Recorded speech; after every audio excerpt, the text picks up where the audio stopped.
This is the example on slide 31 of our chapter 14 PowerPoint, and this is another example in identifying acids and bases and their conjugate acid-base pairs. So the question wants us to identify the conjugate acid-base pairs in the following reaction, and I have it written here. Basically, HBr plus NH3 gives you Br- plus NH4+. So two things are going to be one thing's going to be the acid, one thing's going to be the base, and then one's going to be the conjugate base. That's what CB stands for on this slide.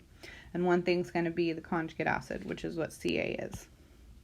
So first and foremost, acids and bases are always going to be on the reactant side, so on the left side of the arrow. So first thing I'm going to do is I'm going to pay attention to HBr and see how HBr changes from a reactant to a product. So we see HBr starts off with a hydrogen ion, but as a product, it has lost that ion. It has donated it. And we know the definition of a Bronsted-Lowry acid is that it is a hydrogen ion donor. So therefore, HBr is our acid. And that means, since it's given away hydrogen ion, it's actually given it away to NH3, Br-, which is missing its hydrogen ion, is, in fact, our conjugate base.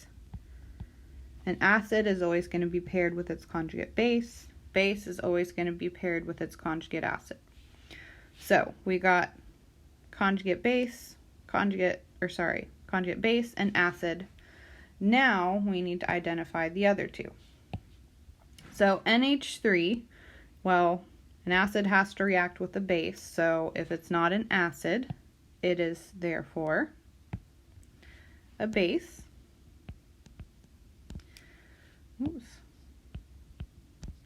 And that means the only thing left to identify when NH3, what happens is it gains a hydrogen ion from HBr, and therefore, as a product, it becomes NH4+, or ammonium. And so, when that happens, that species, the NH4+, becomes our conjugate acid. As a base is always paired with its conjugate acid. So there you have it. That is how to identify acids, bases, and their conjugate acid-base pairs.